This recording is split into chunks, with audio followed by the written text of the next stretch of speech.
Hello, everybody. Yes, I'm the little screen up here.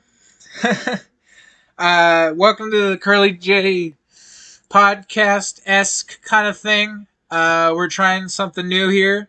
So I have my buddy Fabian here. We are, yeah, you could actually see his face now.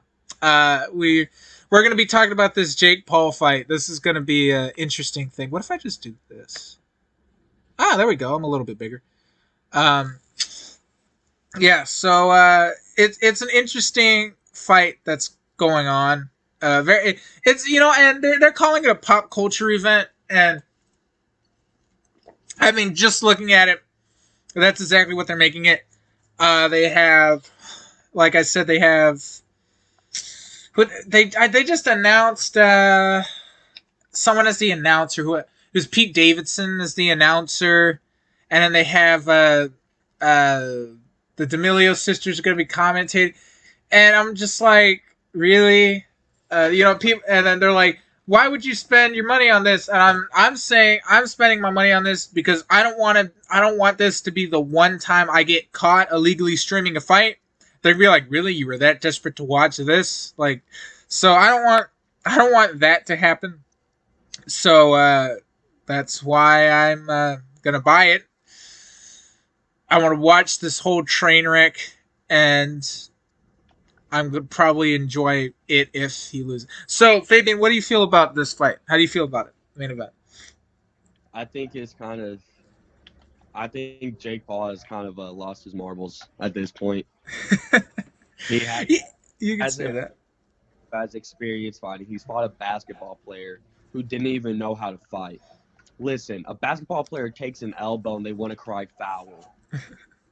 Ben Askren has taken ground and pound from none other than Robbie Lawler and come The back to win. sleeper. Yeah. Who do you think has a better chance? Huh? Some short basketball player? Hey, man. Look, I've said I think Nate would have beaten him if one thing would have happened. If he would have sparred. If you look at the way he reacted when he got hit for the first time, he was sitting there like, oh, that's what it feels like. You shouldn't do that during fight night. Oh, that's what it feels like to get hit. Because then and then you're giving that away to your opponent who's saying, "Oh, he's never been hit before, so now I'm just gonna make it an unpleasant night for him." So Exactly. that's the whole thing with that. And yeah, it's interesting. But with Ben Askren, like, he's just so good at trolling. I mean, he trolled so much that Masvidal wanted to take him out, and he did. I mean, Yeah, but I mean, like, he's good at selling a fight, and it showed with that press conference that he got under Jake's skin. And I mean, he not even like with the Nate Robinson fight, you saw that Jake kind of threw his skill out the window. If you look at him throw punches and exactly. one and like the videos and stuff, he really just he kind of he's very straight and long. I have a broken arm, but I can show you. He was really straight and long. He would go long with one, short one. He was very good 1-1-2, 1-2-3-4, kind of fighter. And then when the bell rang against Nate Robinson, he kind of threw that out the window and was throwing windmills. And so that's it. Yeah. Exactly. And honestly, Jake is not a boxer. Anybody can look good on pad work. I've said that before. That's another thing. That's what my brother's saying. Because, but like my brother, he wants Ben Askren to win. He wants Ben because he, like me, does not like Jake Paul. He doesn't like Jake Paul. I don't like Jake Paul. So it's he wants Ben Askren to win, but he's kind of in denial that he's not going to. I said no, he's going to. Yes, he looks good on pads. But like you said, everybody looks good on pads. But the thing is it's just gonna be so interesting, dog. Like, I don't know. I'm nervous for this thing. I'm nervous for it. I'm nervous, but I'm still watching it. It's Yeah, on my birthday too. I'm gonna be turning 20, and I'm either gonna be turning 20 very happy or very sad. It's gonna be one of those two things. I'm gonna be very happy that Ben won, or I'm gonna be very sad that Ben lost. Exactly. I don't think Paul's not going to be able to say anything to Ben. Yeah. He took him forever just to get Nate Robinson, a guy who's never really been hit before, out of the ring. What do you think you're going to do to somebody who's take who's taken some of the hardest blows in MMA? I mean, like, yeah. I mean, look at the Ben has fighters. to the Yeah, face. he got kneed by Jorge Masvidal, but that knee would have taken anybody out. It would take me out, and I'm like 100 pounds heavier than Jorge Mm. Masvidal. And the And thing is, so that's the thing. for Jorge Masvidal, that was a one in a lifetime thing. If that knee had failed, Mhm. or had Ben Askren not try to go for a takedown, I honestly believe that Jorge Masvidal would have had a lot tougher time. Thank you. I've said that before. People always laugh at me. They're like, "Why do you like Ben Askren?" I said because he's always there. And then as soon as I said that, 5 seconds into the fight, fight's over. And I mean, he practiced it. He knew what he was gonna do. He knew, you gotta hand it to him. But we're gonna see with Usman what happens when you fight a perfectly mixed fighter. We already saw that, and Yeah, Usman Usman did. Everyone wants to say Usman had a full training camp. Yeah, to fight a completely yeah, different opponent. Mhm. Like the when you create a game plan, you're creating a game plan to fight a specific. That means you throw out the window, yeah, you know, because they're not going to try to fight like Jorge Masvidal, so you're not worried about that. But then you got to totally create a whole new game plan.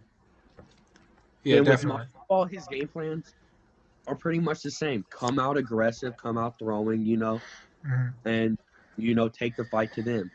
Yeah, no, he's. I don't think he's gonna get this one, man. I honestly believe that Colby Covington could have beaten Jorge Masvidal. Yeah, but my boy, the Nigerian Nightmare, broke his jaw. Boom. Yep. Actually, going into that with the Usman thing, the thing with Jake Paul is that I've seen every single one of his fights. Hmm. I've seen all three of his fights with Comedy Shorts Gamer Deji, who's also fighting in June against Vinny Hacker. I'm also going to be watching that card because I don't like Austin McBroom, so I'm picking Bryce Hall in that fight. Yeah. We'll probably get into that later. But so the so Deji did not train for that fight, and he in the end of the I think it was the first round Yeah. bloody. I think he broke his nose. Actually, broke Jake's nose. It was like the first second punch he landed, broke his nose, and he was bleeding out of it. And then his second fight, his professional debut against Aneeson Gibb. Before Aneeson Gibb lost his balance, he was winning that fight, and it showed on Jake's face. Jake was bleeding, and he was already had a swollen eye from the four punches that Gibb landed. And even with Nate Robinson, Nate landed, I think, only like four punches as well, but you can see the little swelling and the knots on his face. So it's kind of showing that he can't. His face does not have the dexterity of really handling a punch. And so the thing is with that, he's got to take it out early because not only does Ben have the right cardio, but he's going to overwhelm him with strikes to at least get a TKO. And showing from his last three fights that Jake does not really have the dexterity in his face, he's going to be in for a rough night if he doesn't get it out early. That is. Right. Did Justin Poirier video where he said that if he could not get Jake Paul out of the ring in at least 3 rounds, he is He'll a terrible retire. fighter? Oh yeah, no, he goes, yeah, I'm a terrible fighter. I saw that. I'm like, Dustin Poirier would smoke, bro. I tell you, because Dustin Poirier, believe it or not, people were like, oh, he beat Conor with those calf kicks. I was like, no, he didn't. He's a boxer. He boxed him. Like, Yeah, yeah, exactly. those leg kicks did something, but like watch his fight with Max Holloway. That's the perfect example of the boxing. From I Hmm. feel like in the UFC, Dustin Poirier is the best boxer in the UFC right now. And he's the most successful boxer. I mean, Oh yeah, definitely. the Diaz brothers, they had a good run, but when it came down to Conor McGregor, you know, like, Cody Garbrandt too. He's okay. hmm Uh, yeah, but yeah, no, Dustin Poirier is definitely the best boxer, and then I feel like it's maybe Max Holloway then Calvin Kattar. I feel hmm like. I feel like that's the way it is, or maybe even Stipe. Steep. Yo, you know what? Yeah, Stipe's probably right next to after Holloway. I think it would be Stipe. Hmm. Because Steve is legit. Speaking of which, I was looking forward to the to that main event fight, man. And my Francis pulled it off. I knew he was gonna do it. I was so happy. I was so happy because I liked Francis Ngannou, you know, and I was sad when he lost the first fight, and so I was like, I'm picking Francis Ngannou for this fight. And he got it done in the second round. I was so happy when he won that belt. Did you see the video of his village reacting to it? Like they got up at like 5 in the morning. Oh, it made me so happy to watch that. I was just like, that is great, man. It's great. What do you think is going to happen with him versus John Jones? You said you wanted to have a debate on that. I want to save that for a whole other video. I want to save that for a whole All other right, video all because right. I want to have a neutral party there to kind of keep the peace. I don't want to just be yelling over each other. I want to have like your brother there or something as like a neutral party because or Yeah, somebody there as a neutral party to avoid the because yeah, I figure we just if we didn't have a neutral party we'd just be yelling over each other because my yeah. my youth pastor like and if for those of you that don't know I am a huge Daniel Cormier fan so I'm obligated to dislike John Jones in everything he does so I am not a John Jones fan if there you go there's my side of the argument but On the other hand, I've been growing up watching John Jones throughout yeah the whole time. So yeah I man got yeah and my family's Conor McGregor fans I am not a Conor McGregor fan I am not. I'm actually a Dustin Poirier fan. So when people were like, the people were like, oh, you're only a Dustin Poirier fan because he beat Conor. I was like, no, I've been a Dustin Poirier fan for a very long time. Actually, it was his. I think he fought it. It was either UFC 200 or 202. I think where I saw this dude. I was like, oh, he looks cool. I like him. And then after that, like he fought like Eddie Alvarez, and he did good. And he fought all his. I've seen after UFC 202. I've seen every single one of his fights. I've seen every single one of his fights. I'm that big of a Dustin Poirier fan. I've seen like his past like was 12 fights now since then, something like that. I've seen his fights with Eddie Alvarez. I've seen his fight with Justin Gaethje. I've seen his fight with Anthony Pettis. I've seen his fight with Max Holloway. I've seen his fight with Conor McGregor. I've seen his fight with Khabib. That broke my heart. Like I'm a big Dustin Poirier fan. So like the fact that people say, "Oh, I'm not a real Dustin Poirier fan," that makes me upset. I'm an Anthony Pettis fan, dude. Oh yeah, Anthony Pettis. Yeah, Dude, I was he's in PFL now. He's in yeah. PFL.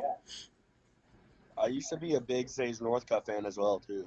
I Oh, love Sage poor guy. Northcutt. That poor guy. Yeah, they kind of He split. looked like the movie fighter. Like he looked like the perfect like movie fighter and all that. And then you realize, oh, he's not that good after all. He broke my heart when Mickey, because I'm a wrestling fan. So with CM Punk, I was going for CM Punk when he fought Mickey Gall, and he lost. And so I never liked Mickey Gall since then. And so I was going for him when he fought Sage Northcutt. And well, Mickey Gall got on his neck. Mm, Mickey Gall got on his neck, and that was the end of the fight. It was a sad day. It was a sad day there. But Stephen Wonderboy Thompson, though, I love Stephen yeah, Wonderboy Thompson. yeah. I was a Ben Askren fan too. That Hmm.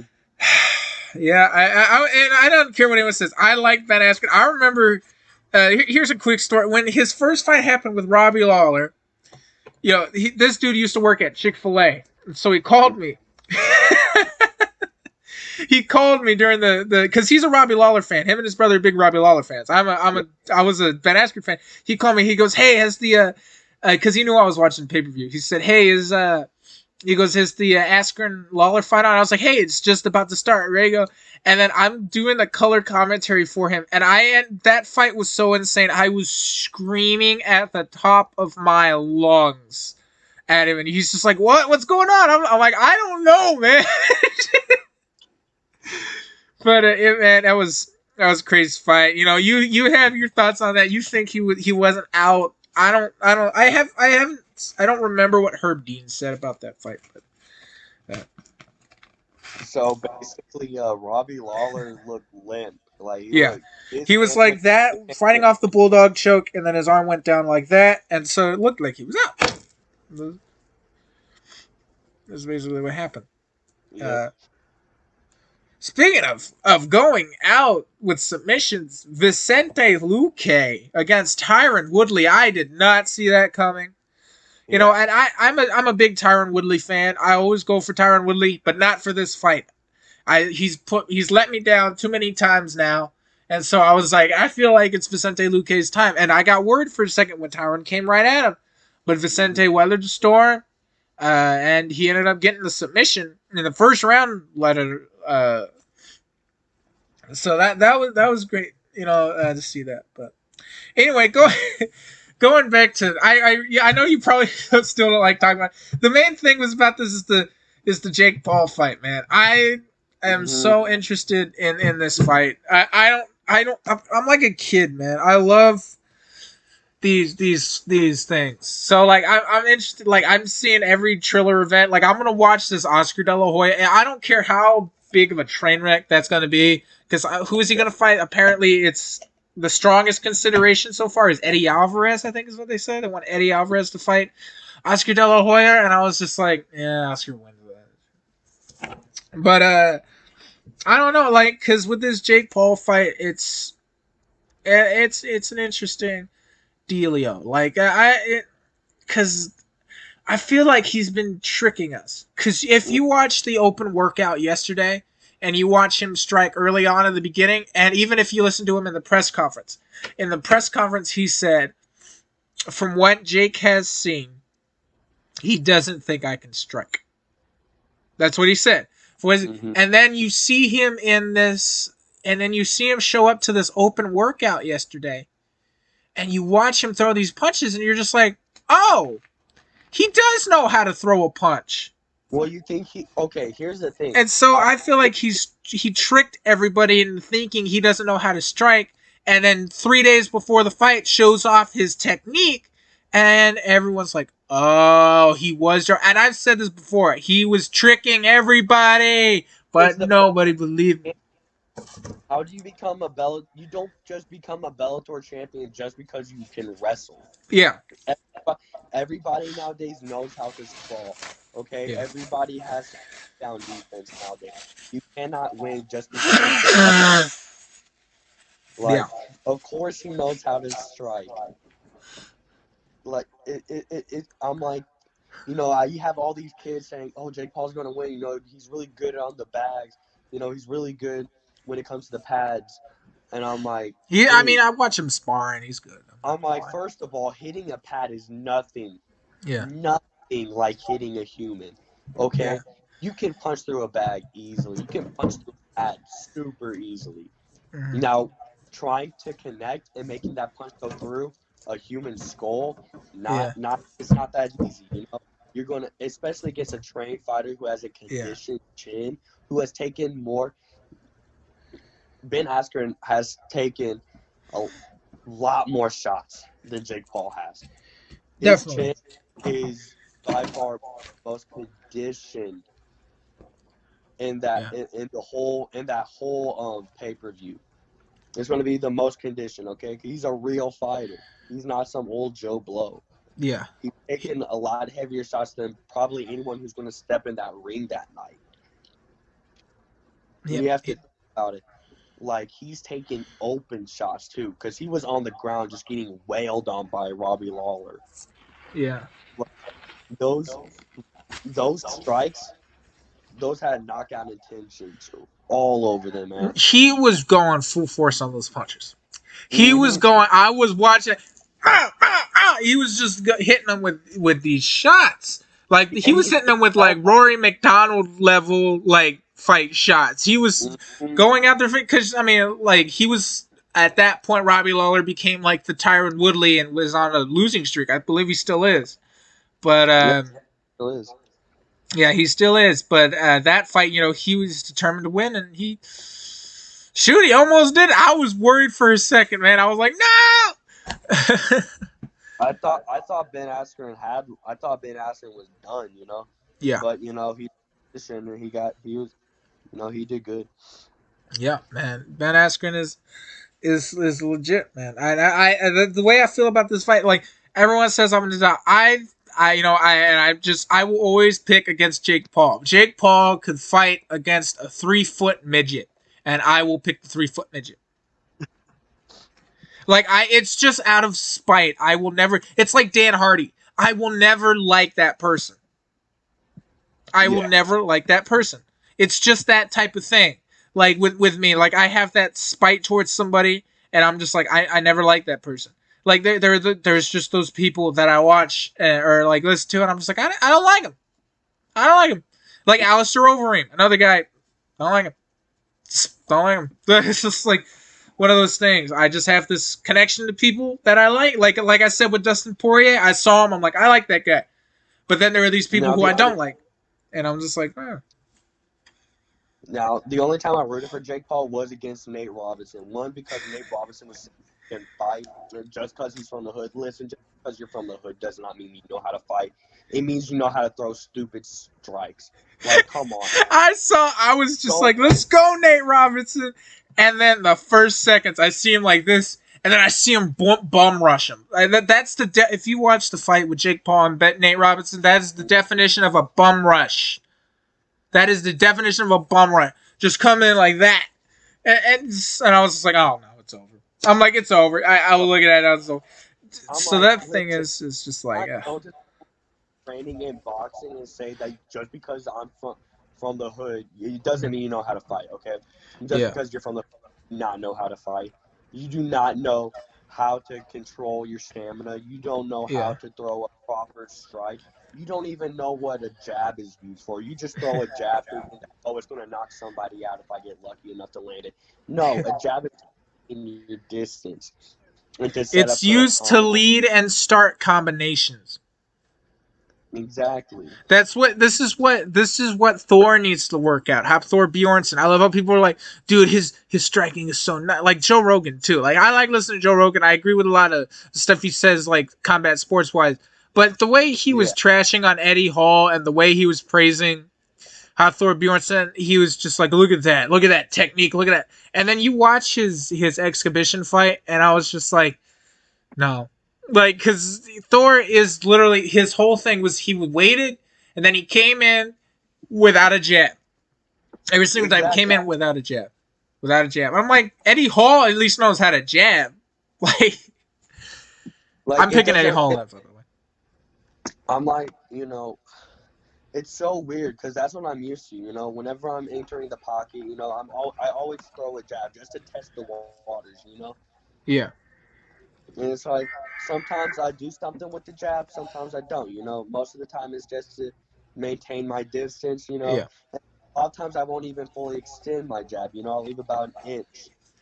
And that way, they don't know how far I am from them. yeah, But I'll know dang sure how far they are from me because I know how much I left off that jab.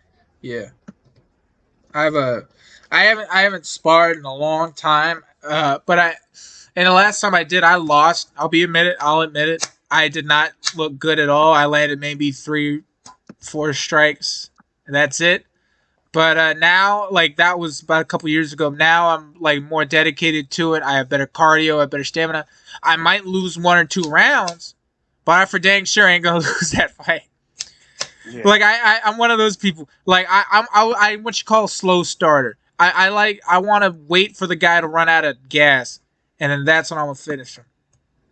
yeah, That's what I'm gonna take him out. Like I'm work on. I need to work on my stuff again. Maybe get a good trainer and a good club going on, and then hopefully I want to get at least maybe one amateur fight in by the end of the year. I'm hoping, but it's probably not gonna happen. I've said that for the past 3 years. I want to get an amateur fight in, or maybe right. it's never gonna happen. Because fact is, I'm gonna be honest with you, I'm scared. I'm scared. I'm 6'2", 245 pounds. That's a heavyweight. And Yeah, I look at these people who are heavyweights, and I get scared. I watch, Anthony Joshua, I get scared. I watch Tyson Fury, I get scared. Deontay Wilder, I can probably. Chris Areola, I could probably, in a couple months, I could probably beat Chris Areola if he doesn't catch me. If you don't catch me, that's the thing. With Chris Ariel, you gotta learn to move. You gotta learn to move. But that's the way I'm scared. But with Smart, like I would call somebody that I know out maybe, and then we'll go from there. Something for charity, maybe. I don't know. That's what I want to do. Something for charity, and maybe that'll lead to something. That's what I'm thinking. That's what I'm thinking. But yeah. But anyway, so I'm gonna wrap this up because I don't want to make this as long as possible. So I want you to break down what you think is gonna happen in this fight, and then I'll tell you what I think is gonna happen in this fight.